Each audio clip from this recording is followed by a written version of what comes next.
తిరుమలలో కొనసాగుతున్న అపచారాల పర్వం అతిథి వాస్తు కౌస్తుభం అతిథి గృహం వద్ద కనిపించిన మద్యం బాటిళ్లు, ప్రత్యక్షమైన ఖాళీ బాటిళ్లు, బట్టబయలైన నిఘా వైఫల్యం, శ్రీవారి కొండపై మద్యం సీసాలు అని ప్రశ్నించిన భూమన కరుణాకర్ రెడ్డి నిన్న రికార్డు స్థాయి అన్ని ఏపీ గవర్నమెంట్లో అన్ని రికార్డులే అనుకుంటే ఏకంగా ఒక ఆయన ఎవరో మద్యం దాగి గోవిందరాజస్వామి వారి ఆలయం శిఖరానికి ఎక్కాడంట. ఇది ఒక విచిత్రంగా ఉంది. సో అలాగే ఈ మధ్యకాలంలో జరిగినటువంటి అనేక ఘటనలు, శివలింగం ధ్వంసం కానీ ఇవన్నీ కూడా మరి ప్రభుత్వం ఏం చేస్తోంది? మరోవైపు గంజాయి కూటమి, ఇదంతా కూడా గంజాయి కూటమిగా మారిందా? ఏపీ అంతా గంజాయి ఇదవుతాం. అలాగే బీజేపీ ఎమ్మెల్యే ఆదినారాయణ రెడ్డి కుమారుడు డైరెక్ట్గా ఇక్కడ హైదరాబాద్లో పట్టుబట్టడం, ఇవన్నీ ఏ పరిణామాలు సూచిస్తున్నాయి? అభివాదం చేస్తూ కొండగట్టు అంజన్న రుణం తీర్చుకుంటున్నానని ఏపీ ముఖ్యమంత్రి గారు ఇక్కడేమో అప్పుడు కేసీఆర్ గారిని పొగిడారు, సరే ఇప్పుడు రేవంత్ రెడ్డి గారిని పొగుడుతూ కూడా వ్యాఖ్యలు చేశారని వారు సోషల్ మీడియాలో వచ్చింది. అసలు ఈయన కొండగట్టు కారుపై నుంచి అభివాదం చేస్తున్న పవన్, ఇది ఎక్కడ కూడా అండి? ఈ 3 పాయింట్ల మీద మీ కామెంట్ చెప్పండి. మనం మేజర్ ఆఫీసులోకి వెళ్ళడానికి ముందు దీని మీద కూడా టచ్ చేసి ఆ తర్వాత వెళ్దాం. పురుషోత్తమ రెడ్డి గారు చెప్పండి. 1 తిరుమల అపచారాలు, 2 కొండగట్టుకి పవన్ కళ్యాణ్ గారు వెళ్ళిన తీరు, ఆయన ఎక్కడికి వెళ్ళినా కారు మీద కూర్చోవటం ఏంటి, ఆ తీగలే తగలబోయాయి తప్పించుకున్నాడని మళ్ళీ వచ్చింది సంతోషం అంతవరకు. కానీ అసలు ఎందుకు ఇట్లా చేస్తుంటారు? మరి ఏపీలో జరుగుతున్న ఈ అనాచారాలనండి వాటి మీద ఎందుకు స్పందించట్లేదు ఆయన? ఇప్పుడు కొండగొట్టు ఆలయానికి సంబంధించి, ఆంజనేయ స్వామి టెంపుల్కి సంబంధించి డెవలప్మెంట్ యాక్టివిటీస్లో పార్టిసిపేట్ చేశారు. అంతవరకు పరిమితం అంటే ఎవరికేం అభ్యంతరం లేదు. అక్కడ పోయి కూడా విపరీత వ్యాఖ్యలు లేదా అప్రయత్నంగా మాట్లాడడం, దానికి సంబంధించిన అంశాలు ప్రస్తావించి పదే పదే చేయడం అనేది రాంగ్. 2 అక్కడ కూడా రాజకీయ విన్యాసాలు, అంటే కారులో ఎక్కడం దిగడం. కారు లోపలైతే పర్వాలేదు సార్, ఆ టాప్ మీద కూర్చోవడం ఏంటి? అసలు అది తప్పు కదా. ఒక ప్రభుత్వాది ముఖ్యమంత్రి అయ్యండి ఆ రకంగా ఎట్లా చేస్తారు? గవర్నమెంట్ ఎలా చేస్తారు? అదే మీరు నేను ఎక్కితే వెంటనే తీసుకెళ్ళి పోలీసులు ఊరుకుంటారా?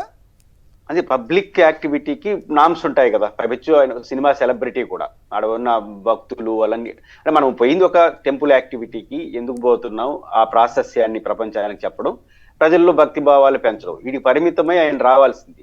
కానీ అక్కడ కూడా తెలంగాణలో కూడా ఏదో చేయబోతున్నట్టుగా ఎంత రాజకీయ విన్యాసాలకి వేదికగా మార్చుకుంటే చివరికి ఇట్లాంటి విన్యాసాలు ముందుకు వస్తాయి. ఇప్పుడు వారు అలవాటు కాదు, ఏ మీటింగ్ పోయినా ఇంకా ప్రతిపక్షంలో ఉన్నారనుకున్నారా, లేదా ధర్నాకు పోతాను అనుకుంటున్నాడు తెలియదు. కానీ ఒక డెవలప్మెంట్ యాక్టివిటీకి, ఒక ఆధ్యాత్మిక కార్యక్రమాన్ని పోతున్నారనే స్పృహలో లేకుండా చేయడం వల్లనే ఇట్లాంటి పరిస్థితులు వచ్చాయని అర్థమవుతుంది. మరి తిరుమల మద్యం బాటిల్స్, అట్లాగే మద్యం తాగి ఎప్పుడైనా మీరు చూసారా మీ ఈ జీవితంలో? గోవిందరాజస్వామి శిఖరం దాకా ఎక్కడం ఏంటండి? వాటి మీద మీ అభిప్రాయం ఏంటి? మీరు చూసి ఉంటారు కదా. ఖచ్చితంగా సెక్యూరిటీ ల్యాబ్స్ అనేది స్పష్టంగా కనిపిస్తుంది. దానిపైన కూడా టీటీడీ చాలా స్పష్టంగా ప్రకటన చేసింది కూడా. ఇంకా మిగతా విషయాలు ఏవైతే వస్తున్నాయో వీటన్నిటిపైన కూడా వారు సీరియస్ గానే స్పందించాలి. ఖచ్చితంగా దీనిపైన సరైన చర్యలు తీసుకుంటారని ఆశిస్తున్నాను. ప్రధానంగా ఈ మద్యం అన్నది పబ్లిక్ గా 24/7 దొరకడమే సమస్యగా ఉంది. వాడు దేనికి పోయాడో చెప్పాడు. ఎర్లీ మార్నింగ్ 24/7 పెడతామనే వచ్చింది విపరీత పోకలు ఇది ఒకటి. అంటే ఎప్పుడు పడితే మనకు ఒక టైం లిమిట్ లేకుండా 10 గంటల నుంచి 5 సాయంత్రం 7-8 కట్ అయిపోయేది గత ప్రభుత్వ షాపులు ఉండడం. ఇప్పుడు ఈ 24/7 వల్ల 24 తాగడం, 24/7 వాడి విశేషణ రాహితంగా పరపవచ్చు. దానికి గుడి బడి ఏం తేడా ఉంటుంది? వాడికి మద్యం అయినా ఇంకోటైనా తాగిన వాడికి స్పృహ ఉండదు. ఆ స్పృహలేనితనం పోయింది. కట్ చేయాలంటే ఇవన్నీ ఏం చేయాలి? ఎంతమంది సెక్యూరిటీ పెడతారు? ఈ గుడి కాదు ఇంకో గుడి ఎక్కుతాడు. పాయింట్ ఏంటంటే మద్యం అనేది కంట్రోల్లో పెట్టుకోవాలి. అది ఒక వ్యసనంగా దాన్ని వ్యాపారంగా మార్చి వచ్చే సమస్య ఇది. ఇప్పుడు ఆడ ఒక టైట్ షెడ్యూల్ సెక్యూరిటీ పెడతారు కొమ్మినేని గారు, ఇంకో పక్క గుడి ఎక్కుతాడు, ఇంకో పక్క దాన్ని ఎక్కుతాడు. సమస్యలని మద్యం కంట్రోల్లో పెట్టుకోవాలి. షాపుల నిర్వహణ అన్నది గత ప్రభుత్వం లాగా ఒక పద్ధతిగా చేసుకుంటే ఇట్లాంటి సమస్యలు రావు. మేము నాణ్యమైన మద్యం సరసమైన ధరలకు అమ్ముతామంటే అడ్వర్టైజ్మెంట్ ఇచ్చుకుంటా ఉంటే వాడు తాగి ఇట్లట్లే పరిస్థితి వస్తా ఉంది. రైట్. నాగార్జున గారు చెప్పండి. తిరుమలతో సహా అనేక చోట్ల జరుగుతున్న అనాచారాల మీద చంద్రబాబు గారు స్పందించట్లేదు, పవన్ కళ్యాణ్ గారు స్పందించినట్టుగా కనపడలేదు. ఆయన వచ్చి కొండగుట్ట దగ్గరికి వచ్చి ఇక్కడ తెలంగాణలో అక్కడ వెళ్ళాడు, సంతోషం, అభ్యంతరం లేదు. ఆయన వెళ్ళి అక్కడ కారు ఎక్కి పైన టాప్ మీద కూర్చున్నట్టుగా ఫోటోలు వచ్చినాయి. ఏంది ఇది? మీకేమనిపిస్తూ ఉంది? మరి సనాతన ధర్మం అక్కడ ఏపీలో మరి జరుగుతున్న వాటి మీద ఎందుకు స్పందించలేకపోతున్నారు? అసలు రికార్డు స్థాయిలో ఇది ఒక రికార్డు అనుకుంటా, ఒక శిఖరం, ఆలయ శిఖరం ఎక్కే మందు కావాలని అడగటం, ఉండటం, అప్పటికే మందు దాగుంటాం. సో ఈ పరిణామాల మీద మీరు ఎట్లా స్పందిస్తారు? తెలుగు ప్రజల మనసాక్షి, సాక్షి టీవీ ప్రేక్షకులకు, ప్యానెల్లో ఉన్నటువంటి పెద్దలకు ముందుగా నా నమస్కారాలండి. సరే, ఆంధ్రప్రదేశ్ రాష్ట్రం అనేది పూర్తిగా గంజాయి మాఫియా చేతుల్లోకి, డ్రగ్స్ మాఫియా చేతుల్లోకి, మద్యం మాఫియా చేతుల్లోకి వెళ్ళిపోయింది. వారు ఏం చేస్తున్నారో, వారు ఏ ప్రణాళిక రచిస్తున్నారో దానికి అడుగులు మద్దతు ఒత్తుతూ ఆంధ్రప్రదేశ్ రాష్ట్ర ప్రభుత్వం కూడా వారి తరపునే నిర్ణయాలు తీసుకుంటుంది. ఎందుకంటే గంజాయి వద్దని ఉద్యమం చేస్తున్నటువంటి ఒక పెంచలయ్య లాంటి ఉద్యమకారుణ్ణి చంపేసినటువంటి రాష్ట్రంలో ఉండి మనం గంజాయి గురించి, మద్యం గురించి, డ్రగ్స్ గురించి మాట్లాడుతున్నాం. ఈరోజు మరీ దానికి దేవాలయాలకు కూడా ఆ మాఫియా పాకడం అనేది నిజంగా ఇది ఒక విచిత్రమైన వైఖరి. బహుశా భారతదేశంలో ఉన్నటువంటి ఆంధ్రప్రదేశ్ రాష్ట్రాన్ని దేవుడే కాపాడాల్సి వచ్చింది. సరే, ఇక పవన్ కళ్యాణ్ గారి గురించి మనం మాట్లాడుకుంటే, ఎంత తక్కువ మాట్లాడుకుంటే పవన్ కళ్యాణ్ గారి గురించి అంత మంచిది. ఎందుకంటే ఈ రోజు మనం పవన్ కళ్యాణ్ గురించి ఏదన్నా మాట్లాడి ఆయన వాక్యాల్ని, ఆయన్ని మనం ఖండిద్దామని అనుకుంటే మనకంత టైం ఇవ్వట్ల. ఆయనే గబక్కన మరో ఒక 2-3 రోజులకి తన వాక్యాన్ని తనే ఖండించుకుంటున్నాడు. కాబట్టి మనం ఖండించుకోవాల్సిన అవసరం లేదు. దీంతో పాటు పవన్ కళ్యాణ్ గారు పూర్తిగా తన రాజకీయ ఉనికి కోసమే ఇటువంటి వ్యవహారాలు చేస్తున్నాడు. ఫస్ట్ పాయింట్ ఒకటి. ఎందుకంటే కూటమి ప్రభుత్వం అధికారంలోకి వచ్చిన తర్వాత ప్రతిరోజు కూడా పవన్ కళ్యాణ్ పొలిటికల్ గా తగ్గిపోతున్నాడు, రాజకీయంగా తను పప్పెట్ అవుతున్నాడు. అందుకని ఆయన ఏం చేస్తున్నాడంటే ఒక వ్యూహాన్ని అమలుపరుస్తున్నాడు. ఏంటా వ్యూహం అంటే జగన్మోహన్ రెడ్డి గారిని, వైఎస్ఆర్ కాంగ్రెస్ పార్టీని నోటికి వచ్చినట్లు తిట్టడం. మనం అలా నోటికి వచ్చినట్లు తిట్టితే దానిపైన నాగార్జున యాదవో, కొమ్మినేనో, పేర్నాని గారో, తలసిల్ రఘురామ్ గారో స్పందిస్తారు. అప్పుడు పవన్ కళ్యాణ్ గారు చూసారా, జగన్మోహన్ రెడ్డి గారు వారి వాళ్ళ చేత నన్ను తిట్టిస్తున్నారని తన అభిమానుల దగ్గర, తన కులపోల దగ్గరికి వెళ్లి గుండెలు బాదుకుంటూ ఏడుస్తూ ఒక బాధితుడు అవతరం ఎత్తాలి. వారు కూడా అయ్యో మన వాళ్ళని తిడుతున్నారు కదా అని ఆయన పైన కూడా వారికి సంబంధించిన వర్గాలు సానుభూతి చూపించాలి. ఇది పవన్ కళ్యాణ్ గారి పొలిటికల్ వ్యూహం. ఈ పొలిటికల్ వ్యూహంలో భాగంగానే నోటికి వచ్చినట్టు విమర్శలు చేస్తారు. తనకు అసలు విశ్వనీయత లేదు, తనకు ప్రణాళిక లేదు, తను రాష్ట్రాల పట్ల గాని, ప్రజల పట్ల గాని బాధ్యత లేదు. కాబట్టి పవన్ కళ్యాణ్ గురించి ఇంత మాట్లాడాల్సిన అవసరం లే. పవన్ కళ్యాణ్ గారు పూర్తిగా చంద్రబాబు నాయుడు గారి పొలిటికల్ పప్పెట్టు. చంద్రబాబు నాయుడు గారు చేసేటువంటి ప్రతి పనిలో కూడా పవన్ కళ్యాణ్ గారికి భాగం ఉంది.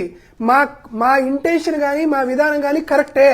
కాబట్టి మేము పవన్ కళ్యాణ్ గారిని శృతి మించి విమర్శ చేసో, తిట్టో, అతన్ని గుండెలు బాదుకొని బాధితుడు అవతారం ఎత్తేటువంటి అవకాశం వైఎస్ఆర్ కాంగ్రెస్ పార్టీ గాని మేము కూడా ఇవ్వదలుచుకోవట్లేదు.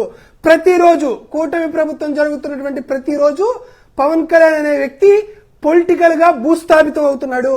2029 ఎన్నికల్లో చంద్రబాబు నాయుడు గారు పెట్టేటువంటి చెయ్యి పవన్ కళ్యాణ్ గారిని రాజకీయంగా భస్మాసుర హస్తం లాగా పవన్ కళ్యాణ్ నిలువెల్లా దహించి వేసింది. కాబట్టి ఆయన గురించి పెద్దగా స్పందించాల్సిన అవసరం లేదు. ఖచ్చితంగా ఆంధ్రప్రదేశ్ రాష్ట్ర ప్రజలు జరుగుతున్నటువంటి ప్రతి విషయాన్ని తమకున్నటువంటి జ్ఞానంతో, తమకున్నటువంటి మేలైనటువంటి ఆలోచనతో గమనిస్తున్నారు. ఖచ్చితంగా పవన్ కళ్యాణ్ గారికి, వారి దత్త తండ్రి చంద్రబాబు నాయుడు గారికి సరైనటువంటి బుద్ధి చంద్రబాబు నాయుడు గారికి ప్రజలు చెప్తారనేది తెలియజేస్తున్నాం. రైట్. మరి ఒక వార్త, అది ఆదినారాయణ రెడ్డి గారి కొడుకు ఆ రకంగా పట్టుబట్టం కానీ, ఇవి సరే గంజాయి ఎఫెక్టు ఇవన్నీ రాష్ట్రంలో విపరీతంగా జరుగుతున్నాయనే వార్తలు తరచుగానే వస్తున్నాయి. సో ఒక ఎమ్మెల్యే గారి అబ్బాయి ఆ రకంగా దొరకడం అంటే అక్కడ అంటే పెద్ద పెద్ద వాళ్ళందరూ ఇటువంటి వాటికి ఎందుకు బానిసలు అవుతారు పురుషోత్తమ రెడ్డి గారు? కొమ్మిడి గారు, 2 అంశాలు ఇక్కడ. ఒకటి, ఒక అధికార పార్టీకి సంబంధించినటువంటి ఎమ్మెల్యే కుమారుడు ఇట్లాంటి వాటికి లోను కావడం అనేది, ఇప్పుడు చెప్తున్నారు కదా డ్రగ్స్ అంటే ఎవరు పార్టీ చేసింది ఏవో మాట్లాడుతున్నారు కదా. ఇప్పుడు ఎవరి పార్టీకి సంబంధించిన లీడరు, కుటుంబ సభ్యుడు దొరికాడు, దీని కూడా ఎవరైనా ప్రతిపక్షుడు తీసుకున్నాడా? కాదు కదా. రాష్ట్రంలో లేదా ఆయనకు అందుబాటులో ఎందుకు వచ్చిందని మొదటి చూడాలి. రెండోది, ప్రభుత్వం డ్రగ్స్ కానీ, మద్యం కానీ ఏదైతే వ్యసనాలు ఉన్నాయో సమాజానికి వ్యతిరేకంగా, ఆ వ్యసనాలని వ్యాపారంగా మార్చకూడదు. లేదా ఆ వ్యసనాల్ని నాణ్యమైన మద్యం, సరసమైన ధరలు, ఈ యాంగిల్ తీసుకోకుండా భిన్నంగా పోయి ఇది నష్టం అని చెప్పి ప్రచారం చేసి చైతన్యం కలగకపోతే పెద్ద పెద్దలు కూడా బలి అవుతారని ఇది ఒక ఉదాహరణ. నేను బలిగానే చూస్తున్నాను. ఏదో బీజేపీ నాయకుడు కాబట్టి ఏదో రాజకీయంగా విమర్శించేదానికన్నా ఒక ఉన్నత స్థాయి కుటుంబ సభ్యుడు కూడా బలి అంటే అర్థం ఏంటి? వ్యసనాల విషయాల్లో ప్రభుత్వం కఠినంగా ఉండాలి. వ్యాపార దృక్పథంతో ఉండకూడదు, లాభాపేక్షతో ఉండకూడదు, కఠినంగా ఉండడానికి ఇది ఒక ఉదాహరణ. కాబట్టి ప్రభుత్వం సీరియస్గా తీసుకోవాలి. రోజు నీతులు మాట్లాడుతుంటారు కదా, డ్రగ్స్ డ్రగ్స్ డ్రగ్స్ అని చెప్పి మాట్లాడిన పెద్దలు, ప్రతిపక్షాన్ని విమర్శించిన పెద్దలు ఈ రోజు ఏం మాట్లాడతారు? తన కుటుంబ సభ్యులే వచ్చిన పరిస్థితి వచ్చింది. కాబట్టి ప్రభుత్వం ఇట్లాంటి విషయాలు సీరియస్గా ఉండాలనేది మరొకసారి కనపడుతుంది. రైట్. నాగార్జున గారు మీరు కూడా మాట్లాడతారా ఈ అంశం మీద? అదే సార్, ఇప్పుడు మేము హోంమంత్రి అనిత గారిని ఒకటే చెప్పి ముగిద్దాం అనుకుంటున్నాం.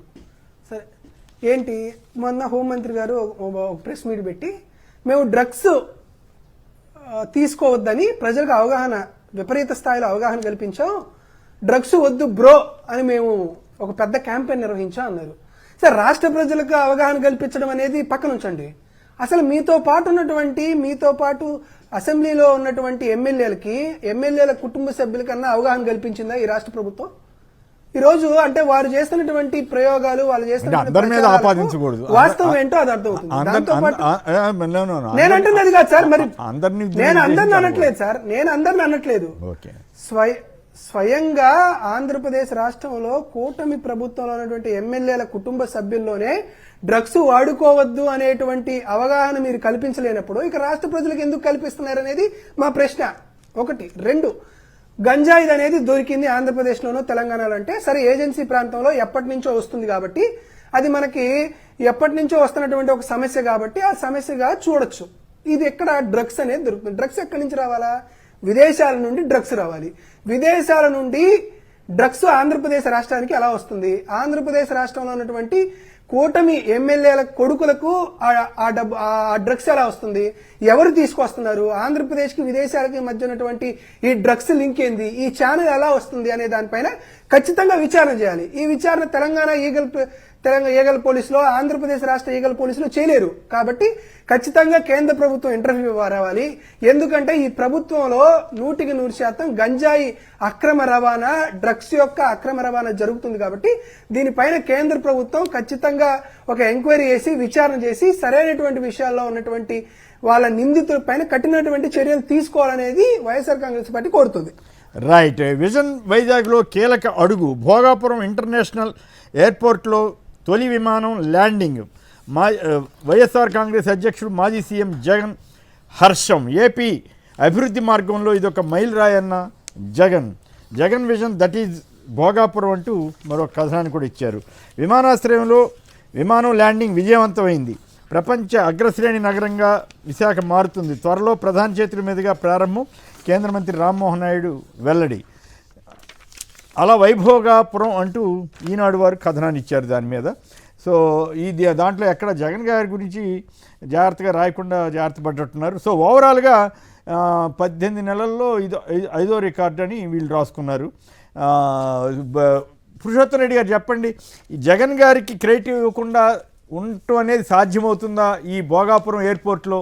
పైగా ఇంకోటి నాకు గుర్తు, విశాఖపట్నం నుంచి స్ట్రైట్గా తీరం వెంబడబడి అక్కడ భోగాపురానికి రోడ్డు అయిపోతుంటే ఈ ఎల్లో మీడియానే అమ్మో ఆ రోడ్డు ఇట్లా వెడల్పు చేస్తారా అని వార్తలు రాసినట్టు గుర్తు ఆ రోజుల్లో. మరి ఇప్పుడేమో మొత్తం క్రెడిట్ అంతా వాళ్ళే తీసుకోవాలని ప్రయత్నిస్తున్నట్టుగా అనిపిస్తోందా? ఇప్పుడు వాళ్ళు స్టార్ట్ చేసాము లేదు, వాళ్ళు అప్పుడు జరిగిన పరిణామాలు ఇవన్నీ అన్నీ కలిపి చెప్తే అదొక రకం, కానీ కావాలని జగన్ గారికి ఏమి సంబంధం లేనట్లుగా చిత్రీకరించే ప్రయత్నం జరుగుతున్నట్టు అనిపిస్తూ ఉందా?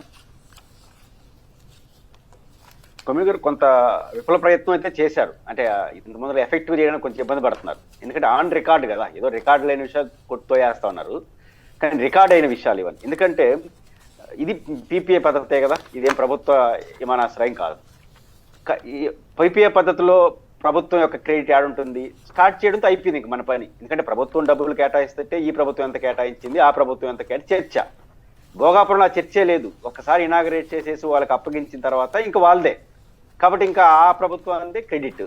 కాబట్టి 36 నెలల కాలంలో జిఎంఆర్ అధినేతే చాలా స్పష్టంగా ప్రకటించాడు. ఏం ప్రకటించాడు?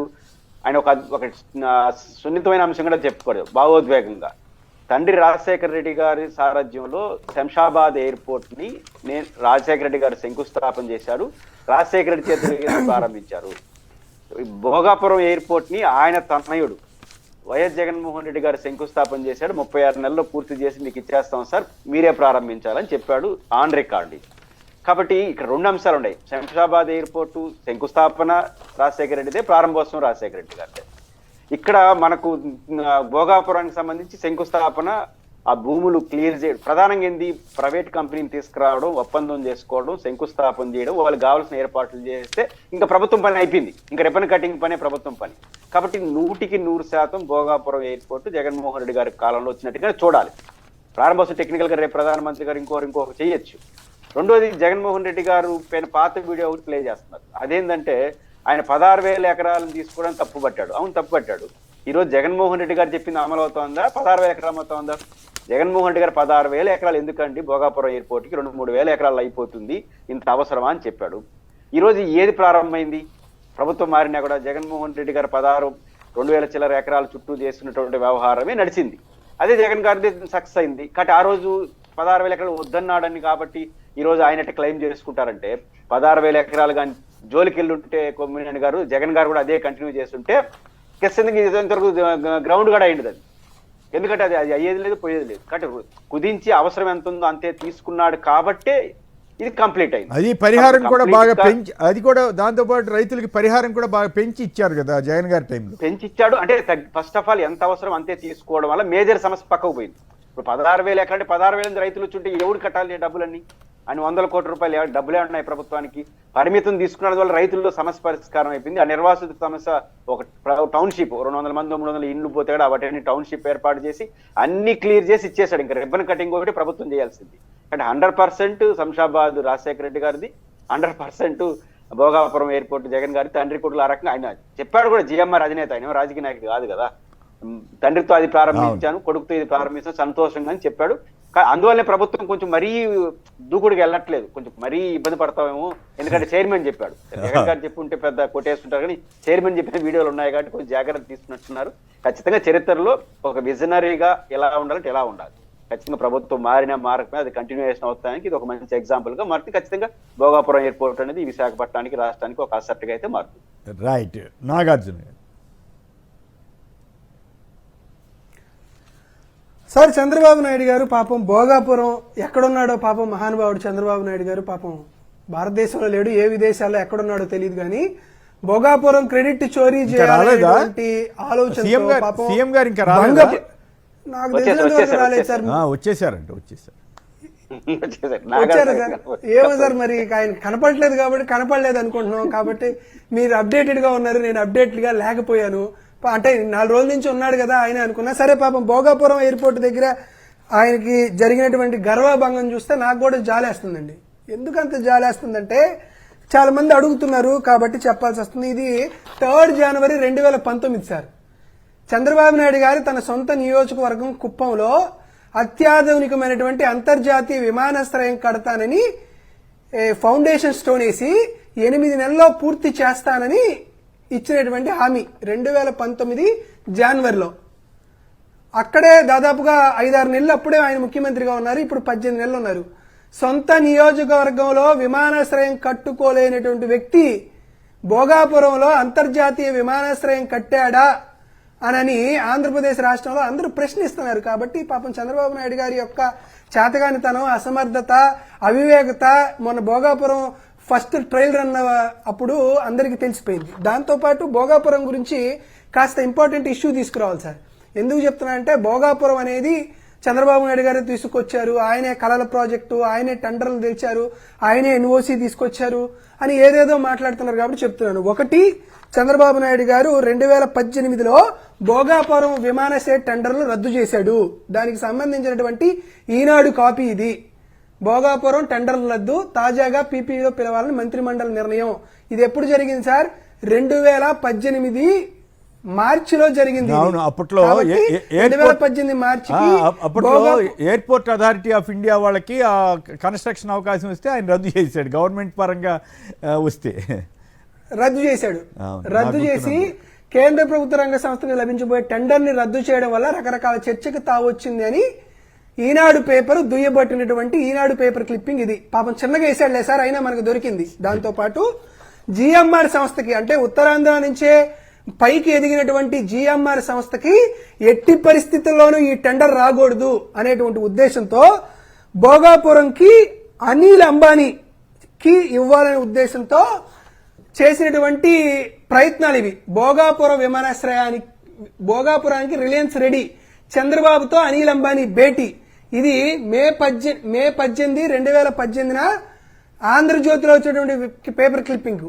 అంటే భోగాపురం టెండర్లు రద్దు చేసి జిఎంఆర్ సంస్థను కూడా ఎలిమినేట్ చేసి తమకు నచ్చినటువంటి వ్యక్తులకు భోగాపురం పీపీపీ టెండర్ ఇవ్వాలనేది చంద్రబాబు నాయుడు గారు చేసినటువంటి ఒక అవినీతి వ్యూహానికి ఈ రెండు సాక్ష్యాలు. ఇది వచ్చిన తర్వాత చంద్రబాబు నాయుడు గారు తెచ్చినటువంటి అన్ని రకాలైనటువంటి అనుమతులు కూడా క్యాన్సిల్ అయిపోయినాయి. 4-5 అనుమతులు తీసుకొస్తే సరే, అప్పుడు 18 నవంబర్ 2020 అప్పటి మా పార్లమెంటరీ నాయకుడు విజయసాయిరెడ్డి గారికి జగన్మోహన్ రెడ్డి గారు చెప్పి, అయా భోగాపురంకు సంబంధించినటువంటి అన్ని రకాలైనటువంటి అనుమతులు ఏవీ లేవు, వచ్చినటువంటి సైట్ క్లియరెన్స్ కూడా రద్దయిపోయింది, కాబట్టి మీరు దయచేసి అన్ని రకాల అనుమతులు ఇవ్వండి అని అప్పుడు జగన్మోహన్ రెడ్డి గారి నాయకత్వాన మా పార్లమెంటరీ నాయకుడు, అప్పటి నాయకుడు విజయసాయిరెడ్డి గారు కేంద్ర ప్రభుత్వానికి రాసినటువంటి లేఖ, Shri Hardeep Singh Puri ji, minister of state of civil aviation, 18 November 2020 రాసినటువంటి లేఖ. ఇవన్నీ జరిగిన తర్వాత టెండర్లు తీసుకొచ్చి టెండర్లో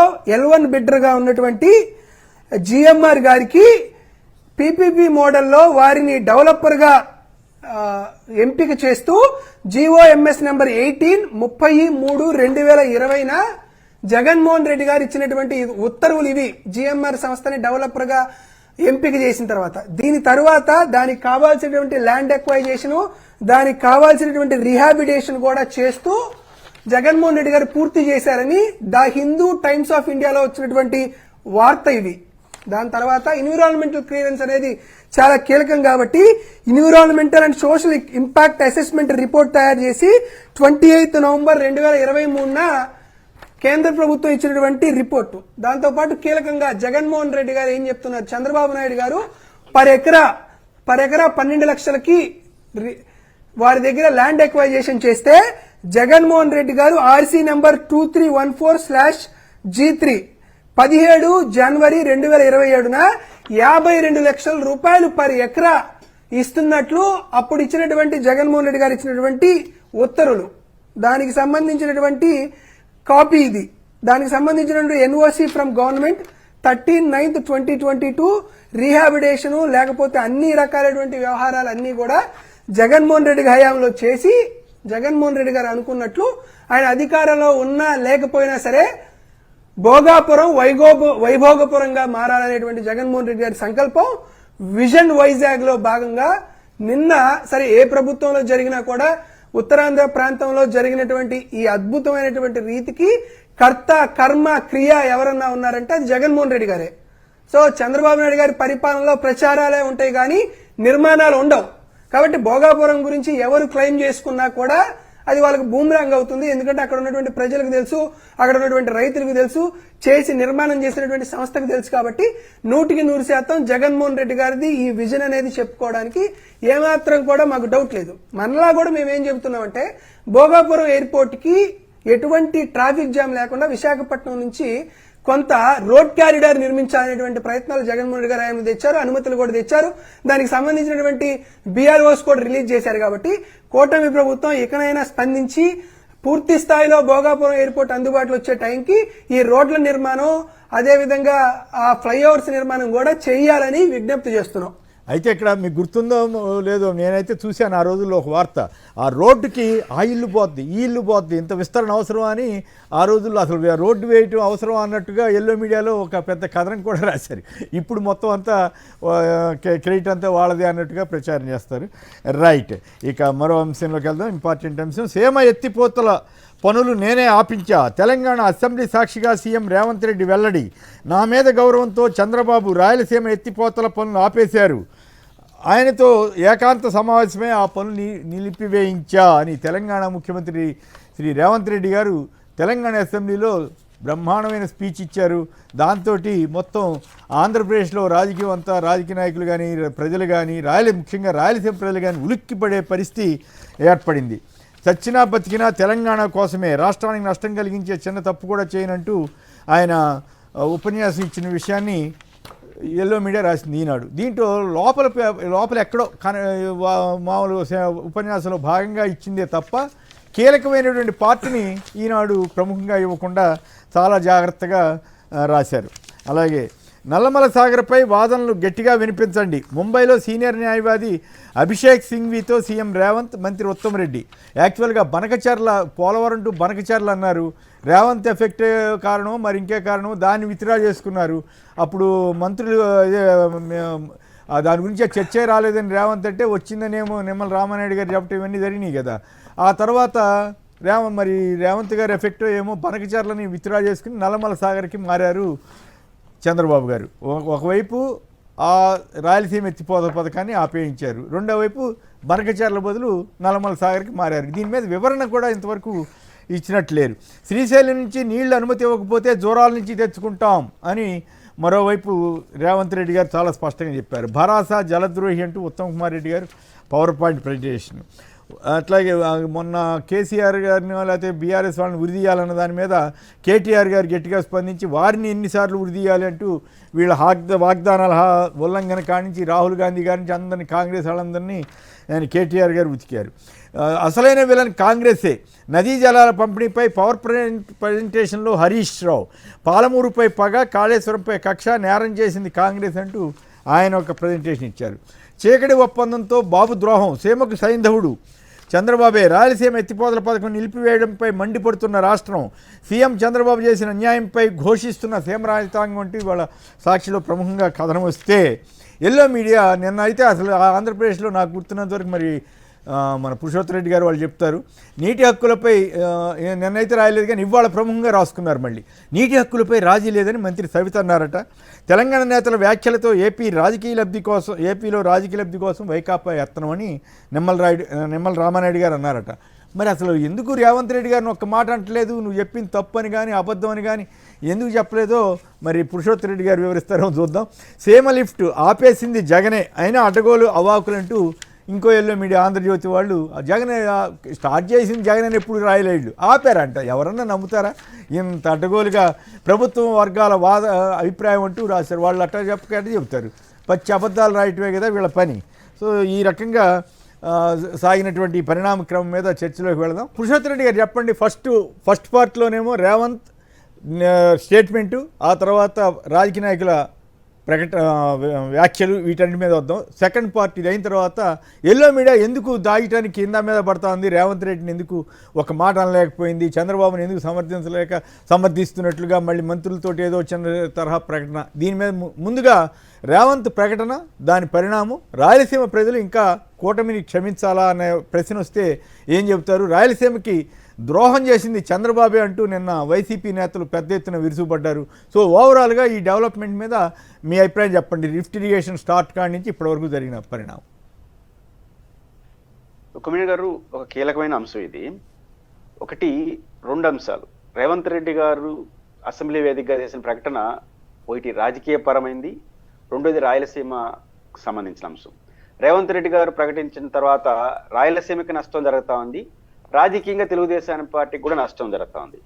తెలుగుదేశం పార్టీ ప్రభుత్వం ఎట్ట చూస్తూ ఉందంటే రాజకీయ నష్టాన్ని నివారించుకోవడానికి కోసం ట్రై చేస్తూ ఉంది తప్ప రాయలసీమకు జరగబోయే నష్టాన్ని గురించి పట్టించుకోవట్లా. ఇక్కడ ప్రాంతం నష్టం మనకు అనవసరం, రాజకీయంగా వచ్చిన నష్టాన్ని ఏమన్నా కవర్ చేసుకుందామా అనే కవరింగ్తోనే మొత్తం వ్యవహారం నడుస్తూ ఉంది. మొట్టమొదటి అంశం కోమిరెడ్డి గారు, రేవంత్ రెడ్డి గారు చేసిన ప్రకటన కానీ, దానికి కొనసాగింపు హరీష్ రావు గారు చేసిన ప్రకటన కానీ, ఇక్కడ రాయలసీమ సమస్య ఎందుకు అంటున్నాం?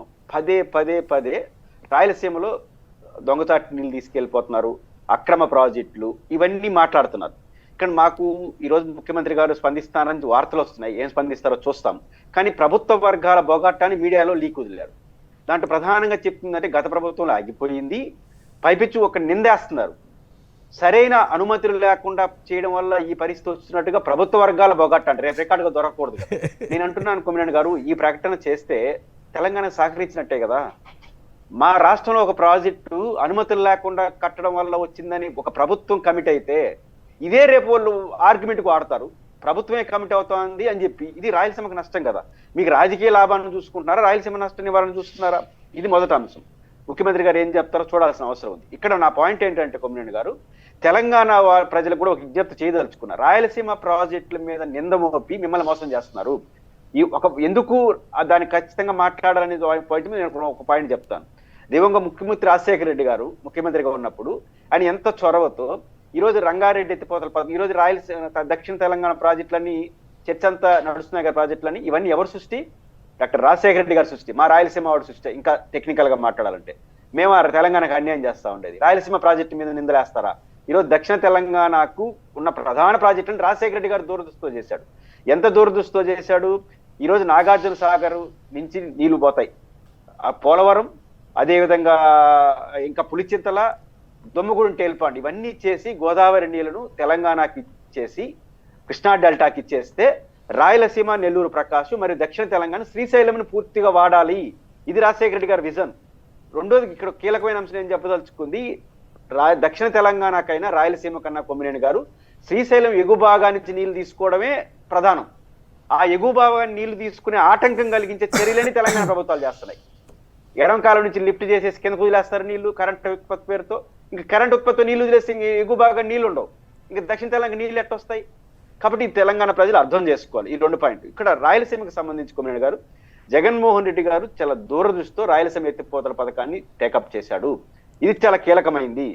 దీనిపైన తెలుగుదేశం ప్రభుత్వం స్టాండ్ చెప్పాలి. ఎందుకంటున్నానంటే శ్రీశైలం డ్యామ్ యొక్క కెపాసిటీ పడిపోయింది కొమ్మినేని గారు. ఒకప్పుడు 315 టీఎంసీ నుంచి 150, 170 పడిపోయింది. పైపించి వరద రోజులు తగ్గిపోయి వరద ప్రవాహం బాగుంటామని. కాబట్టి జగన్ గారు ఏం ఆలోచించారు? శ్రీశైలం డ్యామ్ ఎగువ భాగాన్ని నుంచి అన్ని ప్రాజెక్టులకి, గాలేరు నగర్కి కావచ్చు, అంద్రినివాగ్ కావచ్చు, ఎస్ఆర్బీసీకి కావచ్చు, పోతిరెడ్డిపాటికి కావచ్చు, రాయలసీమ అన్ని ప్రాజెక్టులకి శ్రీశైలం నుంచి ఎగువ భాగం నుంచి నీళ్లు తీసుకోవాలి. ఎగువ భాగాన్ని నీళ్లు తీసుకోవాలంటే శ్రీశైలంలో నీళ్లు నిలవట్లేదు, డ్యామ్ నిల్వ సామర్థ్యం పడిపోయింది, మరోవైపు వరద రోజులు పడిపోతుంది, వరద బాగా వస్తా ఉంది. కాబట్టి సముద్రంలో కలిసే సమయంలోనే ఫాస్ట్ గా నీళ్లు ప్రాజెక్టులు తీసుకోవడానికి ఒకే ఒక మార్గం ఎగువ భాగాన్ని నుంచి ఒక సిద్ధేశ్వరమ, ముచ్చిమర్య, రాయలసీమ ఎత్తిపోతలను టేకప్ చేశాడు. మైపు రంగారెడ్డి ఎత్తిపోతల పథకం పేరుతో 800 అడుగుల నుంచి వాళ్ళు లిఫ్ట్ చేస్తానంటారు. అప్పుడు ఏం చేయాలి రాష్ట్ర ప్రభుత్వం? ఖచ్చితంగా రాయలసీమ ఎత్తిపోతల పథకాన్ని డిజైన్ చేశాడు, 7,000 కోట్ల రూపాయలు చేశాడు. ఇక్కడ ఒక అంశాన్ని ప్రస్తావించాలి.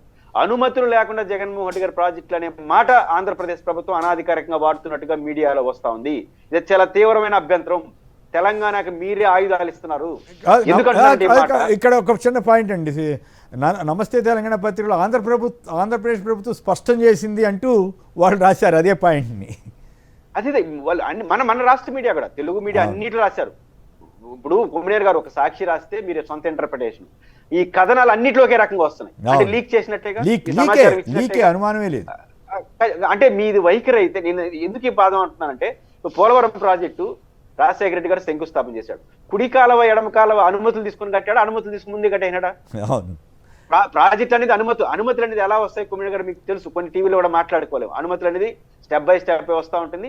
పోలవరం అనుమతులకు ఆలస్యం వస్తూ ఉంది కాబట్టి అది కట్టే లోపల మనం కుడి కాలం, ఎడమ కాలం పూర్తి చేసేద్దాం అని స్టార్ట్ చేసేది. కాలువలు కడితే కూడా ఏం చేయలేడు. ఆ కుడి కాలవే ఇప్పుడు పట్టిసీమ. ఆ రోజు రాజశేఖర రెడ్డి గారు కుడి కాలువ ముందే కట్టకుండా ఉంటే ఈరోజు పట్టిసీమ లేదు. కాబట్టి ప్రాజెక్టులు ఇట్లా కడతారు. రాయలసీమ ఎత్తిపోతల ఎందుకు తెలుగు గంగకి ఏం పర్మిషన్ ఉన్నాయని అప్పట్లో పెద్ద గొడవ అయింది. ఆడికే వస్తున్నాడు. తెలుగు గంగ గాని, వెలుగొండ ప్రాజెక్టు గాని, గాలేరు నగరి గాని అంద్రినివా రామారావు గారు శంకుస్థాపన చేశాడు. ₹1 ఎవరు బెట్ల. రాజశేఖర రెడ్డి వచ్చింది, అది పనుకోనింది. పైపించి కర్ణాటక, మహారాష్ట్ర వాళ్ళు ప్రాజెక్టుకి నీటి కేటాయింపులు లేకుండా ఎట్లా కడతారని అడ్డుకునింది. అప్పుడు రాజశేఖర రెడ్డి గారు విజన్ ఉన్న ముఖ్యమంత్రి కాబట్టి దీని కూడా తప్పుదోవ పట్టిస్తున్నారు. రాజశేఖర రెడ్డి గారు ఏం చెప్పారు? కృష్ణానదిలో ఇంకా నీళ్లు లేవు, కొమ్మినేని గారు అన్ని పనిచేసినారు, మిగులు జలాలతో సహా పనిచేసినారు. కాబట్టి మిగులు జలాలపైన వాడుకుంటాం, వరద జలాల పైన వాడుకుంటాం, నికర జలాలు హక్కుగా అడగము అని చెప్పి కమిట్ అయ్యి ఆ ప్రాజెక్టులు యుద్ధ ప్రాతిపదికన కట్టాడు. ఈరోజు బైఫర్కేషన్ యాక్ట్ లో వెలుగొండ, గాలేరు నగరి, హంద్రినీవా, తెలుగు గంగ ఉమ్మడి రాష్ట్ర ప్రయోజనాలకు కట్టుకోవచ్చని విభజన చట్టంలో పేర్కొనబడింది. ఆ రోజు రాజశేఖర రెడ్డి గారు ఆ సాహసం చేసి కట్టుకున్నా ఉంటే ఈ రోజు గాలేరు నగరి, హంద్రినీవా పేపర్లకే పరిమితం అయిండేది. ప్రాజెక్టులు ఎట్లే కడతారు? ఈ రాయలసీమ ఎత్తిపోతల పథకం కూడా జగన్మోహన్ రెడ్డి గారికి అవగాహన ఉంది కాబట్టి, ఎస్ఆర్బీసీ ఏరియాలో దాన్ని లిఫ్ట్ చేయాలనుకున్నాడు కాబట్టి ఏం చేశాడు? ఫస్ట్ కాలువలు దువ్వే ప్రయత్నం చేశాడు, పైప్ లైన్లు ఏం చేసే ఎందుకంటే నేరుగా ఆ ప్రాజెక్టు నేను కడతానని రాసిస్తే ఏమవుతుంది కొమ్మినేని గారు? ఖచ్చితంగా అడ్డుకుంటారు, పర్మిషన్ లేదంటారు. కాబట్టి ఫస్ట్ ఇవన్నీ చేసేసుకుంటూ చివరిలో మనం ముందుకెళ్దామని దూరదృష్టితో వ్యూహాత్మకంగా ఆయనకి వెళ్ళాడు. కాబట్టి చూడండి, సిడబ్ల్యూసీనో ఇంకోటి అడ్డుకోలా, గ్రీన్ ట్రిబ్యునల్ పోయినారు. ఎందుకని? ఆడున్న చెట్లు కొట్టేశారు. మీకు తెలుసు కదా ఈ కాలువల నిర్మాణప్పుడు. జగన్ గారు చాలా వ్యూహాత్మకంగా ప్రాజెక్టు కట్టుకుంటాడు. కొమ్మినేని గారు ప్రాజెక్టు తాత్కాలికంగా అనుమతుల పేరుతో నిలుపుదల వేయడం వేరు, ఆపేయడం వేరు. ఇప్పుడు రేవంత్ రెడ్డి చెప్పింది ఆపేస్తానంటున్నాడు. ఆపేయడానికి ప్రాజెక్టు వాయిదా, ఇప్పుడు పోలవరం వాయిదా పడలేదా? రాజశేఖర రెడ్డి గారి నుంచి 4 ముఖ్యమంత్రులు మారినారు. కాబట్టి హక్కు వేరు, నిర్మాణం చేయడం వేరు. హక్కు పైన దాడి జరుగుతా ఉంది. ఈరోజు తెలంగాణ ప్రభుత్వం రాయలసీమ ప్రాజెక్టుల పైన పదే పదే హక్కుల గురించి మాట్లాడుతుంది. ప్రభుత్వం ఏం చెప్పాలి? రాయలసీమ ఎత్తిపోతల పథకం ఎప్పుడు ఆగింది, ఎప్పుడు పోయింది కాదు, మీరు చెప్పాల్సింది అది మా హక్కు, మేము కడతాము అని కదా మీరు ప్రజలకు చెప్పాలి. చంద్రబాబు గారు మాట చెప్పాడు, చంద్రబాబు గారు చెప్పాల్సింది రాయలసీమ ప్రాజెక్టులు మీరు ఆపేయకపోతే మీరు చర్చలు జరపనని చెప్పేసినాడట. ఏంటి నాకు అర్థం కాదు. ఏంటి అంత బలహీనత ఏమిటండి చంద్రబాబు గారికి? ఎందుకంత బలహీనత? దాంతోపాటు మీరు గమనించారు కదా, మొన్నటిదాకా బనకచర్లు అన్నారు, ఇప్పుడు నల్లమల సాగర్కి మారారు. అంటే రేవంత్ రెడ్డి గారు అక్కడ ఈ ప్రాజెక్టులను ఆపించగలుగుతున్నారంటే చంద్రబాబు గారి అనుభవంతో ఏమైపోయినట్లు. మరి ఆంధ్రప్రదేశ్ పరిస్థితి ఏమిటవుద్ది? ఆయన ఆపించగలుగుతున్నాడా అనే స్టేట్మెంట్ అసెంబ్లీలో మాట్లాడినప్పుడు ఇక్కడ నుంచి టోన్ ఎందుకు లేయట్లేదు? టోన్ రివర్స్ లో పోవాలి. పైపించి రాయలసీమకు బలహీనత లేదు కొమ్మినేని గారు. రాయలసీమలో పోతిరెడ్డిపాడుకు కానీ, ఎస్ఆర్బీసీకి కానీ, హెచ్ఎల్సీకి కానీ, ఎల్ఎల్సీకి, భైరవాని తిప్ప, గుండ్రేవల, గుర్తులేదు ప్రాజెక్టులు చెప్తున్నాను. ఈ ప్రాజెక్టులన్నిటికీ 132 టీఎంసీలు నికర జలాల హక్కు ఉంది. దక్షిణ తెలంగాణలో హక్కు లేదు. రంగారెడ్డి ఎత్తిపోతల పథకాన్ని గాలేరు నగర్ లాగానే హక్కు లేని ఆయన హక్కున్న ప్రాజెక్టులు ప్రభుత్వాన్ని దబాయిస్తున్నాడు. ఎందుకు వచ్చింది ఆ ధైర్యం? ఇక్కడ నుంచి సరైన స్పందన లేదు కాబట్టే జగన్మోహన్ రెడ్డి గారు 1.5 month బ్యాక్ అక్కడికే వస్తున్నా. జగన్మోహన్ రెడ్డి గారు 1.5 month ఒక లెటర్ రాశాడు, మీకు చూస్తుంటే, ఆంధ్రప్రదేశ్ ముఖ్యమంత్రి. తెలంగాణ ప్రభుత్వం సమర్థవంతమైన వాదనలు తీసుకొస్తా ఉంది. ముఖ్యంగా ఈ కృష్ణా జలాల వాటాల మిగులు పంపకాల విషయంలో రివ్యూని మనం అనుమతించకూడదు. ఒకసారి ట్రిబ్యునల్స్ నీటి కేటాయింపులు చేసిన తర్వాత సుప్రీంకోర్టు గెజెట్తో సమానం, దాన్ని టచ్ చేయడానికి లేదు. దాని కేంద్ర ప్రభుత్వం అన్యాయంగా రివ్యూకి ఒప్పుకునింది. మీది డబుల్ ఇంజిన్ సర్కారు, ఆలోచించండి. నేను సుప్రీంకోర్టు 2023 ఫిబ్రవరిలో పిటిషన్ వేశాను, దాన్ని కొనసాగిస్తూ రివ్యూని అడ్డుకోండి. రివ్యూని అడ్డుకోండి. ఈరోజు తెలంగాణ ముఖ్యమంత్రిగా టోన్ వచ్చిండేదా? ఈరోజు డబుల్ ఇంజిన్ సర్కార్ కదా, బీజేపీ కలిసి ఉన్నారు కదా, ఆ రివ్యూని ఒప్పుకున్నారు. ఆయన ఇప్పుడు దబాయిస్తున్నాడు, నేను ఛాలెంజ్ చేస్తున్నాడు, మేము పైనుంచే తీసుకునేస్తున్నాం. చివరికి ఒక మాట చెప్తా, తెలంగాణ ప్రజలు గారు అన్యాయంగా మాట్లాడు. ఇప్పుడు కొమ్మినేని గారు మీరు రోసయ్య గారు ముఖ్యమంత్రి ఉన్నప్పుడు శ్రీశైలం డ్యామ్ 2 గేట్లు పనిచేయాల, కర్నూలు మునిగిపోయింది, మేము మునిగిపోయినాం. కానీ జోరాలే ఆపేస్తే మీరు మునిగిపోతారు. ఇట్లాంటి విచిత్రమైన ప్రకటనలు ఆపేసి వాస్తవాలు వాళ్ళు ఉండాలి. ఆంధ్రప్రదేశ్ ముఖ్యమంత్రి గారిని ఈరోజు స్పందించమని మేము రిక్వెస్ట్ చేస్తున్నాం. మీరు స్పందించకపోతే ఖచ్చితంగా రేవంత్ రెడ్డి గారు చెప్పిన మాటలు నమ్మాల్సి వస్తుంది. అంటే మీరు స్పందించాలి. రాయలసీమ హక్కుల విషయంలో ఫర్మ్ గా ఉండాలని నేను డిమాండ్ చేస్తాను. రైట్. నాగార్జున గారు చెప్పండి, ఏమిటి చంద్రబాబు గారు లొంగిపోయారని చెప్పి సోషల్ మీడియాలో కొన్ని వార్తలు వస్తున్నాయి. మరి అట్లేం కాదు, జగన్ ఆపారని చెప్పి ఏదో జగన్ ఆపినట్టుగా పిచ్చి వాదనని తీసుకొచ్చే ప్రయత్నం చేస్తున్నారు తెలుగుదేశం వాళ్ళు. సో ఓవరాల్గా దీని మీద ఎందుకు చంద్రబాబు గారి ప్రభుత్వం ఇంత డిఫెన్స్లో పడిపోయింది? సార్, తెలంగాణ ముఖ్యమంత్రి రేవంత్ రెడ్డి గారు వారి అసెంబ్లీలో మాట్లాడుతూ ఏం చెప్పారంటే, నా మీద గౌరవంతో చంద్రబాబు నాయుడు గారు రాయలసీమ లిఫ్ట్ ఇరిగేషన్ ప్రాజెక్ట్ ని ఆపేశాడు అంటున్నారు. మేమేం అడుగుతున్నామంటే, రేవంత్ రెడ్డి గారంటే గౌరవంతో ఆపేశారా, లేకపోతే రేవంత్ రెడ్డి గారంటే భయంతో ఆపేశారా? ఎందుకు రేవంత్ రెడ్డి గారి దగ్గర రాయలసీమ రైతుల యొక్క ఆత్మఘోషను మీరు తాకట్టు పెట్టారు? ఏం కారణం? ఎందుకు రేవంత్ రెడ్డి గారికి మీరు భయపడుతున్నారు? లేదు, గతంలో ఓటుకు నోటు కేసులో రేవంత్ రెడ్డి గారు తమ ప్రయోజనాల కోసం రేవంత్ రెడ్డి గారు తన పని తను చేశాడు కాబట్టి ఇప్పుడు దానికి ఇచ్చానమ్మా వాయనం పుచ్చుకున్నామా వాయనం అనేటువంటి పద్ధతిన రేవంత్ రెడ్డి గారి రాజకీయ ప్రయోజనాల కోసం ఆ ఓటుకు నోటు కేసు అనేటువంటి అంశమే ఉంది కాబట్టి ఈ రోజు చంద్రబాబు నాయుడు గారు రాయలసీమ యొక్క ప్రయోజనాలని, రైతుల యొక్క ఆక్రందనని, ఆక్రోశాలని, ప్రయోజనాలని ఎందుకు రేవంత్ రెడ్డి గారి దగ్గర తాకట్టు పెడుతున్నారు? అసలు ఏంది సార్? ఒక్క ఎమ్మెల్సీ కోసం మీరు ఒక ఓటు 5 కోట్లు ఇచ్చినటువంటి పోలాన ఆంధ్రప్రదేశ్ రాష్ట్రం వాళ్ళు నిరంతరం ఏడవాలా? మీ రాజకీయ యొక్క వ్యూహం చెడిపోయిందని మేము ఎప్పుడు బాధపడాలా? ఆ రోజు అట్టానే రేవంత్ రెడ్డి గారి ఇష్యూ అది జరగడం వల్ల కేసీఆర్ గారికి దొరికిపోయి స్వయపాలన నుంచి ఆడి నుంచి ఎగురుకొని అమరావతికి వచ్చాం, అప్పుడు నష్టపోయాం. ఈ రోజు మళ్ళీ రాయలసీమ రైతులు, రాయలసీమకు సంబంధించిన ప్రయోజనాలు నష్టపోవాలా? ఇక్కడ విశ్లేషకులు మాట్లాడుతూ రాయలసీమ గురించి మాట్లాడుతున్నారు. రాయలసీమ కాదు సార్, రేవంత్ రెడ్డి గారికి చంద్రబాబు నాయుడు గారు మన రాష్ట్ర ప్రయోజనాలు తాకట్టు పెట్టడం వల్ల పక్కనైనటువంటి నెల్లూరు, ఈ పక్కనైనటువంటి వెలిగొండకు సంబంధించినటువంటి ప్రకాశం జిల్లా, నాగార్జున సాగర్ కి కుడికెనాల్లో ఉన్నటువంటి మా గుంటూరు జిల్లా, పల్నాడు ప్రాంతం, మేమందరం కూడా నష్టపోతున్నాం. ఎవరు నష్టపోకుండా ఎవరు లేవు. ఆంధ్రప్రదేశ్ రాష్ట్రానికి సంబంధించినటువంటి అందరూ నష్టపోతున్నారు. దాంతోపాటు ఇప్పుడు గోదావరి కృష్ణా లింకింగ్ బనకచర్ల దాకా లేదు అని అంటే కృష్ణా జిల్లా వాళ్ళం కూడా నష్టపోతాం, గోదావరి జిల్లా వాళ్ళం కూడా నష్టపోతాం. సో జగన్మోహన్ రెడ్డి గారి యొక్క విజన్ ని చంద్రబాబు నాయుడు గారు ఎందుకు అందుకోలేకపోతున్నాడు అంటే రేవంత్ రెడ్డి గారు అంటే భయంతో ఓటుకు నోటు కేసుకు సంబంధించినటువంటి అంశం ముడిపడి ఉంది కాబట్టి వారి మధ్యలో రేవంత్ రెడ్డి గారు ఏది చెప్పినా చెప్తారు. నాకు అర్థం కావట్లేదు సార్. మరి రేవంత్ రెడ్డి గారు అటువంటి వ్యాఖ్యలు అసెంబ్లీలో చేస్తే ఇక్కడ ఇరిగేషన్ మినిస్టర్ స్పందించడు, ఇక్కడ ఉన్నటువంటి పవన్ కళ్యాణ్ గారు స్పందించరు. చంద్రబాబు నాయుడు గారు, నారా లోకేష్ గారు అంటే జంపు జిలాని మాబూ సుబాని కాబట్టి వారు స్పందించలేదంటే ఏదన్నా అనుకోవచ్చు. ఎన్ని రివ్యూలు చేశారు సార్ విదేశాలకు వెళ్ళి చంద్రబాబు నాయుడు, నారా లోకేష్? జగన్మోహన్ రెడ్డి గారు విమర్శిస్తూ నారా లోకేష్ గారు ట్వీట్ వేశారు భోగాపురం ఎయిర్పోర్ట్ మీద. ఎందుకు రేవంత్ రెడ్డి గారిని విమర్శిస్తూ ఒక ట్వీట్ వేయచ్చు కదా నారా లోకేష్ గారు విదేశాల్లో ఉండి కూడా? ఎందుకంత భయపడిపోతున్నారు సార్? ఈ రోజు ఒక విషయం చెప్తానండి సార్. ఏదైతే పోతిరెడ్డిపాడు హెడ్ రెగ్యులేటర్కి సంబంధించి దాని సామర్థ్యం పెంచాలని అప్పుడు రాజశేఖర రెడ్డి గారు 11,000 క్యూసెక్లు ఉన్నటువంటి సామర్థ్యాన్ని 44,000 క్యూసెక్లకు పెంచేటువంటి కార్యక్రమం చేస్తే ఇదే దేవినేని ఉమా గారి చేత ప్రకాశం బ్యారేజ్ మీద చంద్రబాబు నాయుడు గారు ధర్నా జరిపిలేదా సార్? కన్న తల్లి అంటే ఎంత ప్రేమ ఉండిద్దో పుట్టిన గడ్డ అంటే ప్రతి ఒక్కరికి, మీకు మాకు అందరికీ ఉంటుంది సార్. చంద్రబాబు నాయుడు గారు పుట్టింది కూడా రాయలసీమ ప్రాంతంలోనే కదా. ఎందుకు రాయలసీమ అంటే అంత ద్వేషం? ఎంత మీకు రాజకీయంగా మీకు సీట్లు ఓట్లు అక్కడ రాలేదని వారి మీద అంత కక్ష కట్టడం అనేది ధర్మమైనటువంటి పద్ధతి కాదు కదా. ఈ రోజు కూడా జగన్మోహన్ రెడ్డి గారి ఆలోచన ఒకటి. ఈసారి వచ్చినాయి కదా, వచ్చినా కూడా మరి 18 నెలలు, సరే ఈ 18 నెలలు తెలుగుదేశంకి సంబంధించిన వాళ్లే తెలంగాణ నుంచి అభ్యంతరం పెట్టారని ఎన్జిటి ద్వారా. అప్పట్లో రేవంత్ రెడ్డి గారే చెప్పినట్టు గుర్తు, మేమే ఆప్ చేసేస్తున్నాం. సో అది అప్పుడు రాజశేఖర రెడ్డి గారు అప్పుడు తెలుగుదేశం అడ్డుకునే ప్రయత్నం చేసింది. ఇప్పుడు ఎన్జిటిలో ఫిర్యాదు చేయించి ఇప్పుడు ఆగిపోయిందని వాళ్లే చెబుతున్నారు. ఆగిపోయింది ఎక్కడ? జగన్మోహన్ రెడ్డి గారు దాన్ని ఎవరు రానివ్వకుండా కంటిన్యూ చేశాడనేది అప్పట్లో వచ్చిన విమర్శ తెలంగాణ నుంచి. ఎన్జిటి చెప్పినా కూడా పట్టించుకోవట్లేదు అనేది విమర్శ, దాని గురించి చెప్పట్లేదు సార్. ఇక్కడ 2 విషయాలు మీకు చెప్తున్నాను సార్. ఒకటి గోదావరి బనకచర్ల లింకింగ్, ఈ దీనికి సంబంధించి 2 పోతిరెడ్డిపాడు రెగ్యులేటర్ కి సంబంధించిన సామర్థ్యం పెంచి రాయలసీమ ఇరిగేషన్. ఈ 2 ప్రాజెక్టులకు పర్మిషన్ ఎవరు ఇవ్వాలి సార్? కేంద్ర పర్యావరణ శాఖ ఇవ్వాలి, అటవీ శాఖ ఇవ్వాలి, సిడబ్ల్యూసీ ఇవ్వాలి, అపెక్స్ ఇవ్వాలి, కేంద్ర ప్రభుత్వం ఇవ్వాలి, కృష్ణా బోర్డు ఇవ్వాలి. వీటన్నిటికీ జగన్మోహన్ రెడ్డి గారు అప్లై చేశారు. కొన్ని వాటికి పర్మిషన్ ఇచ్చారు, కొన్ని వాటికి ఇంకా పర్మిషన్ పరిశీలనలో ఉంది. ఇవన్నీ చంద్రబాబు నాయుడు గారు ఆధీనంలో ఉన్నటువంటి కేంద్ర ప్రభుత్వం దగ్గర ఉన్నాయి కదా.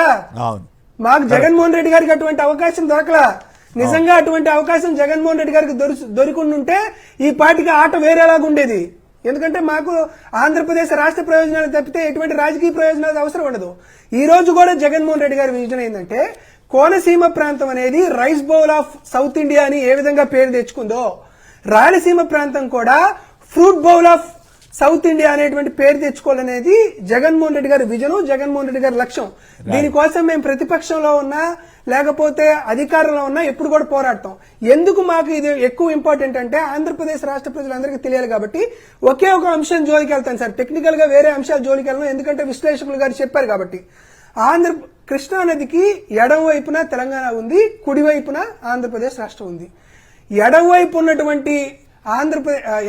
ఉన్నటువంటి తెలంగాణ 796 అడుగులు వాటర్ ఉన్నప్పుడే ఎడమగట్టు విద్యుత్ కేంద్రం ఉపయోగించి 4 టీఎంసీలు తీసుకుంటుంది. 800 అడుగులు ఉన్నప్పుడే 8 ప్రాజెక్టులతో 178 టీఎంసీలు అంటే పాలమూరు రంగారెడ్డి గాని, డిండి గాని, కలవకుర్తి గాని, ఎస్ఎల్బిసి గాని వీటితో 178 టీఎంసీలు తీసుకుంటుంది. ఎక్కడ? 800 అడుగుల దగ్గర. అంటే 800 అడుగుల దగ్గర వాళ్ళు లిఫ్ట్ చేసుకునేటువంటి శక్తి ఉంది, 796 అడుగుల దగ్గర లిఫ్ట్ చేసుకునేది ఉంది. కానీ ఒక లెవెల్ ప్లేయింగ్ ఫీల్డ్ ఉండాలి కాబట్టి. ఇది కేసీఆర్ హయాంలో జరిగింది సార్. ఇదే కేసీఆర్ హయాంలో చంద్రబాబు నాయుడు గారు మిన్నకుండి ఉండడం వల్ల మనం ఏమీ తీసుకునేటువంటి అవకాశం లేదు. ఈ రోజు కూడా మనం 881 అడుగుల్లో వాటర్ ఉంటేనే మనం 44,000 క్యూసెక్లు తీసుకునేటువంటి హక్కు వస్తుంది. లేదు 854 అడుగులుంటే 7 టీఎంసీలు మాత్రమే తీసుకునేటువంటి ప్రొవిజన్ ఉంది. 841 అడుగులు వస్తే చుక్క నీరు కూడా మనకు రాదు. అందుకని జగన్మోహన్ రెడ్డి గారు ఏం చేశారంటే తెలంగాణతో లెవెల్ ప్లేయింగ్ ఫీల్డ్ ఉండాలని, తెలంగాణ ఎక్కడైతే 796 అడుగుల దగ్గర వాటర్ ఎక్కడైతే లిఫ్ట్ చేయగలుగుతుందో ఆంధ్రప్రదేశ్ రాష్ట్ర ప్రభుత్వం కూడా 796 అడుగుల దగ్గరే వాటర్ లిఫ్ట్ చేసి పోతిరెడ్డిపాడు రెగ్యులేటర్ నుంచి బనకచర్ల, అక్కడి నుంచి తెలుగుగంగ, ఎస్ఆర్బిసి, హంద్రీనివాదాకి వాటర్ పంపించాల్సినటువంటి ఏకైక లక్ష్యంతో 33,896 కోట్ల రూపాయలతో Right. జగన్మోహన్ రెడ్డి గారు రాయలసీమ లిఫ్ట్ ఇరిగేషన్ పథకం శ్రీకారం చుట్టారు. ఇది ఎక్కడా కూడా తెలంగాణ ప్రయోజనాల్ని పక్కదారి పట్టించడం కాదు, లేని హక్కును రాయలసీమ వాళ్ళు తీసుకుంటాం కాదు, ఒక విజనీతో 2 ఉభయ తెలుగు రాష్ట్రాలకు సంబంధించి బేసిన్లు బేషాజాలు లేకుండా ఉండాల్సిన Okay. ఉద్దేశంతో తెలంగాణ రాష్ట్ర రైతుల యొక్క ప్రయోజనాలు కూడా ఇబ్బంది వాటిల్లకుండా, రాయలసీమ హక్కులకు భంగం వాటిల్లకుండా లెవెల్ ప్లేయింగ్ ఫీల్డ్ తో మన Right. వాటర్ ని 2 రాష్ట్ర ప్రభుత్వాలు లిఫ్ట్ చేసి Right. 2 Already రాష్ట్రాల రైతులు బాగుండాలని జగన్మోహన్ రెడ్డి గారు ఆలోచించారు, వైఎస్ రాజశేఖర రెడ్డి గారి లాగా. Right. కాబట్టి ఈ రోజు కూడా చంద్రబాబు నాయుడు గారికి ఏం చెబుతున్నామంటే 2 ప్రాజెక్టులు, ఒకటి Godavari Banakacherla linking, 2 Rayalaseema lift irrigation, 2 ఎట్టి పరిస్థితుల్లోనూ ఈ 2-3 ఏళ్ల కాలంలో పూర్తవకపోతే ఖచ్చితంగా రాయలసీమ రైతులతో పాటు ఆంధ్రప్రదేశ్ లో ఉన్నటువంటి రైతాంగాన్ని ఏకం చేసి చంద్రబాబు నాయుడు గారు మీ ఇల్లు ముట్టడించడానికి కూడా YSR Right, Congress party right. ఎట్టి పరిస్థితుల్లోనూ వ్యతిరేకించదు. మీరు రైతుల పైన మీరు Right. జీవితంలో పుట్టిన ప్రతిసారి మా పైన వివక్ష చూపిస్తున్నారు కాబట్టి తస్మాత్ జాగ్రత్త చంద్రబాబు నాయుడు గారు. రేవంత్ రెడ్డి గారికి ఓటుకు నేటు కేసులో భయపడి మీరు ఆంధ్రప్రదేశ్ రాష్ట్ర ప్రయోజనాలను గాని సైంధవుళ్లాగా మీరు అడ్డుకుంటే మాత్రం అంతకంతకు అనుభవించక తప్పదనేది మాత్రం వైఎస్ఆర్ కాంగ్రెస్ పార్టీ నుంచి మేము డిమాండ్ చేస్తున్నాం, మీకు Right, హెచ్చరిక right. జారీ Okay. చేస్తున్నాం. భాషా గారు అన్నమయ్య జిల్లా నుంచి. భాషా గారు సంక్షిప్తంగా చెప్పండి. రాయలసీమ ఎత్తిపోతల పథకాన్ని చంద్రబాబు గారితో చెప్పి నేనే ఆప్ చేయించానంటున్నారు. నమస్కారం, మాట్లాడండి సంక్షిప్తంగా. ఆ, మా రాష్ట్రం చేసుకున్న దళిద్రము, మేము చేసుకున్న కర్మ మాకు తెలియదు కానీ మాకు పెద్ద శిక్ష పడింది సార్. ఓకే, అది ఇక చర్చ దేని మీద జరుగుతుంటే ఆ చర్చ మాట్లాడాలి. రైట్. పురుషోత్తమ రెడ్డి గారు చెప్పండి, ఎందుకు ఎల్లో మీడియా మామూలుగా అయితే ఇదే పరిస్థితిలో జగన్ గారు ఉన్నట్టయితే ఈ పాటికి విరుచుకుపడేవాళ్ళు కదా, అసలు రాయటానికే భయపడుతున్నారు. రేవంత్ రెడ్డి గారిని ఒక్క ముక్క అంటలేదు, అటు తెలియజేసిన వాళ్ళు అంటలేదు, ఎల్లో మీడియా కూడా అంటలేదు. మరి అనాలి కదా, వాళ్ళు రేవంత్ రెడ్డి గారు అంత గురువుని ముంచేశాడని చెప్పి అందరూ అంటే వాళ్ళు ఎందుకు మాట్లాడలేకపోతున్నారు? పైగా రాజకీయ లబ్ధి కోసం ఏదో చెప్పారు అన్నట్టుగా ఏదో చాలా సైలెంట్గా మాట్లాడుతున్నారు. మీకేమనిపిస్తుంది? ఎల్లో మీడియా నిజంగా ఏపీ పట్ల ఏమాత్రమైన అభిమానం ఉంటే ఇట్లా చేస్తుందా? ప్రతిసారి 2 కళ్ళ సిద్ధాంతం సెట్ కాదనేదానికి ఇది ఒక ఉదాహరణ. రేవంత్ రెడ్డి గారిని కాపాడాలి, చంద్రబాబు నాయుడు కాపాడాలి. ఎట్లా సాధ్యం అవుతుంది? ఆయన కాపాడకూడదు నిర్ణయించుకున్నాడు. ఇప్పుడు బీఆర్ఎస్ యొక్క దాడిని ఎదుర్కోలేక డైరెక్ట్ గా చంద్రబాబు నేనే ఆర్పిచ్చేసినాను, నా లెవెల్ ఇది, అసలు నాకు గురువు అనే పేరున్నా కూడా రాష్ట్ర ప్రయోజనాల కోసం నిలబడ్డాను అని ఆయన కాపాడుకోవడం కోసం ఏం మాట్లాడాలో ఏం మాట్లాడకూడదు అన్ని మాట్లాడేశారు. ఇప్పుడు ఆయన్ని సేవ్ చేయాలి, ఫస్ట్ ఈయన కాపాడాలి. కాబట్టి బండగుర్త ఏం చేసినారు? జగన్మోహన్ రెడ్డి గారి పీరియడ్లోనే ఆపేసినారు.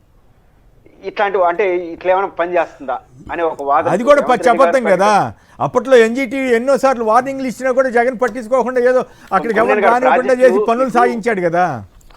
కొన్ని విషయాలు టీవీలో చెప్పుకోలేము. పోతిరెడ్డిపాడు వెడల్పు చేసినప్పుడు పోలీసులు పెట్టి చేశాడు రాజశేఖర రెడ్డి గారు. అవును, అదే మోడల్ ఆయన కుమారుడు కూడా ఆడ ఎవరిని రానియకుండా చేసుకునే ప్రయత్నంలో పోయాడు. కాబట్టి కొన్ని ప్రాజెక్టులు వ్యూహాత్మకంగా కట్టాలి, కొన్ని ప్రాజెక్టులు సాహసం చేసి కట్టాలి.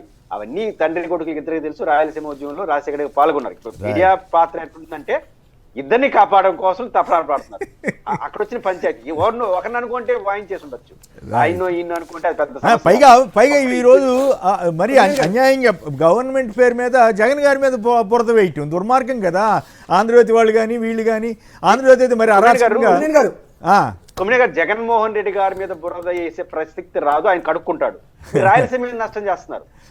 రాయలసీమ మీరు ఈ వాదన గాని బయటకు వస్తే కొమ్మినేని గారు రేపు ముఖ్యమంత్రి, నా భయం ఏంటంటే ఈరోజు ముఖ్యమంత్రి కూడా అదే మాట్లాడితే వాళ్ళు అదే న్యాయ పోరాటానికి ఆధారం మారిపోతుంది. జగన్ కట్టాడు అంతే అయిపోయింది. ఇంకా నాగార్జున చెప్పండి, ఎల్లో మీడియా భయం ఏంటి? ఎందుకు రేవంత్ రెడ్డి గారిని కాపాడాలి, అక్కడ చంద్రబాబు గారి కోసం జగన్ ని తిట్టాలి? ఇది ఎట్లా?